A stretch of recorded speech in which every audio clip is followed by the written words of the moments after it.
Swine flu जैसी गंभीर बीमारी अब लोगों की जान लेने लगी है। यमुनानगर में 30 साल के की नौजवान की स्वाइन फ्लू ने जान ले ली, जिसका इलाज चंडीगढ़ पीजीआई में चल रहा था। मौत की खबर के बाद यमुनानगर स्वास्थ्य विभाग में हड़कंप मच गया। पूरा स्वास्थ्य विभाग एकदम से अलर्ट हो गया। इसके बाद यमुनानगर के सिविल अस्पताल में अलग से आइसोलेशन वार्ड भी बनाया गया है। जिला निगरानी अधिकारी डॉक्टर वागीश ने बताया कि यमुनानगर जिले में एक साल में स्वाइन फ्लू के 4 मामले सामने आए, जिनमें से एक की मौत हो गई। उन्होंने बताया कि जब तेज बुखार हो, सरदर्द या फिर कमजोरी आने लगी तो इससे जाहिर होता है कि ये स्वाइन फ्लू के लक्षण हैं।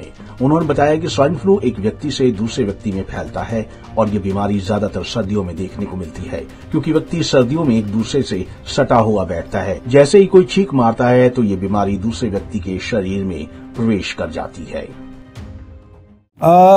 जिला यमुनानगर में 2024 में 4 मामले सामने आए थे स्वाइन फ्लू के, जिसमें एक 30 वर्षीय युवक की पीजीआई चंडीगढ़ में मृत्यु हो गई थी।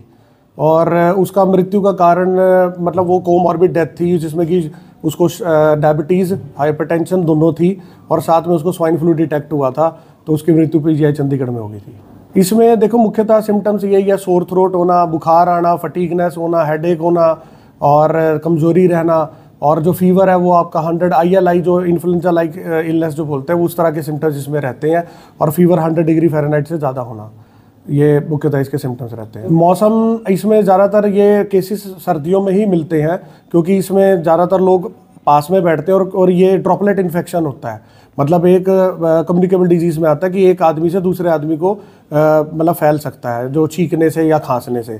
तो सर्दियों में लोग ज़्यादातर इकट्ठे होकर बैठते हैं, तो इसमें फैलने के इसके जो चांसेस हैं वो ज़्यादा होते हैं। और वैसे इसमें गर्मियों में भी कुछ केसेस मिले हैं, पर ज़्यादातर सर्दियों में इसका खतरा ज़्यादा बढ़ा रहता है। स्वास्थ्य विभाग की इसमें पूरी तैयारियां, हमने एक आइसोलेशन वार्ड का गठन भी किया है, जिसमें अगर कोई हमारे पास पेशेंट आता है या सिम्टोमेटिक या सस्पेक्टेड आता है तो उसको हम उस आइसोलेशन वार्ड में एडमिट कर रखेंगे। और इससे जो इलाज के लिए जो एक ओसेल्टा जो दवाई होती है वो भी हमारे पास पर्याप्त मात्रा में उपलब्ध है। टेस्टिंग के लिए भी हमारे पास पर्याप्त जो साधन है, और टेस्ट के लिए हम जो है वो DML जो हमारी एक मैप्ड लैब है वो गवर्नमेंट की तरफ से, वो DML पंचकुला है, तो सैंपल हम यहाँ से लेके वहाँ ट्रांसपोर्ट करने की भी हमारे पास सुविधा है। बहरहाल लोगों से अपील है कि अगर स्वाइन फ्लू का कोई भी लक्षण दिखाई दे तो तुरंत अस्पताल में अपना टेस्ट कराएं। वहीं स्वाइन फ्लू के टेस्ट तो यमुनानगर के सिविल अस्पताल में होते हैं, लेकिन उसकी टेस्ट पंचकुला नागरिक अस्पताल में भेजी जाती है, जिसके बाद रिपोर्ट आती है। पंजाब केसरी टीवी के लिए यमुनानगर से तिलक भारद्वाज की रिपोर्ट।